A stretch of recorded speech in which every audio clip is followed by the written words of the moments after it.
PTA മീറ്റിങ്ങിന് പോയിട്ട് വരാം. ഒരു ടീച്ചറിനെ സംബന്ധിച്ച് ഈ ദിവസം ഭയങ്കര ഇമ്പോർട്ടൻ്റ് ആണ്. പണ്ടൊക്കെ PTA മീറ്റിംഗ് എന്ന് പറഞ്ഞാൽ പിള്ളേർക്ക് ഭയങ്കര പേടിയായിരുന്നു. എക്സാമിന് മാർക്ക് കുറഞ്ഞു കഴിഞ്ഞാൽ ചില വീടുകളിൽ പേരൻസിൻ്റെ വക അടി, തല്ല് മുതലായ കലാപരിപാടികൾ. പക്ഷേ ഇപ്പോൾ സ്റ്റുഡൻസിന് മാർക്ക് കുറഞ്ഞാൽ ടീച്ചേഴ്സിനാണ് വഴക്ക് കിട്ടുക. കുട്ടിക്ക് മാർക്ക് കൂടുതൽ കിട്ടിയാൽ അത് കുട്ടിയുടെ കഴിവ്, മാർക്ക് കുറഞ്ഞാൽ അത് ടീച്ചറിൻ്റെ കുറ്റം. ഇതാണല്ലോ ഇപ്പോഴത്തെ അവസ്ഥ.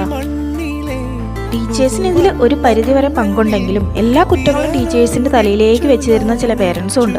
എല്ലാവരും അല്ല. അപ്പം ഞാൻ പറഞ്ഞു വന്നത് എന്താണെന്ന് വെച്ചാൽ ഇന്ന് ഞാൻ PTA മീറ്റിങ്ങിന് പോവാണ്. നോർത്ത് ഇന്ത്യയിൽ വർക്ക് ചെയ്യുന്ന എന്നെ സംബന്ധിച്ചിടത്തോളം ഏറ്റവും വലിയൊരു പ്രശ്നം എന്താണെന്ന് വെച്ചാൽ പേരൻസുമായിട്ട് ഹിന്ദിയിൽ കമ്മ്യൂണിക്കേറ്റ് ചെയ്യുക എന്നുള്ളതാണ്. അതൊരു പ്രശ്നം എന്ന് പറയാൻ പറ്റില്ല. എന്നിട്ട് കുറച്ച് നാളായതുകൊണ്ട് തന്നെ ഇപ്പം ഞാനത് ഏകദേശം ഒന്ന് മാനേജ് ചെയ്യാനൊക്കെ പഠിച്ചു കഴിഞ്ഞു.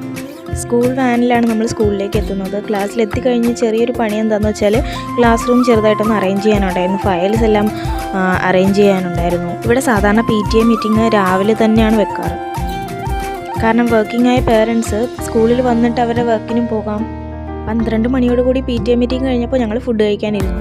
ഒരുമിച്ച് വർക്ക് ചെയ്യുന്നത് കൊണ്ട് തന്നെ ഒരുമിച്ച് ഫുഡ് കഴിക്കാനിരിക്കും. എൻ്റെ വർക്ക് കഴിഞ്ഞാലും സോഷ്യൽ മീഡിയയിൽ വർക്ക് ചെയ്യുന്ന ആൾക്ക് പിന്നെ വീട്ടിലെത്തിയാലും പണി തന്നെയാണ്. അങ്ങനെ ഏകദേശം 3 മണിയായതോടെ എല്ലാവരും പോകാനായിട്ട് റെഡി ആയിട്ടുണ്ട്. ഞങ്ങൾ തിരിച്ച് സ്കൂൾ വാനിൽ കയറി. അപ്പോൾ ഞങ്ങൾ വീട്ടിലേക്ക് പോകണം.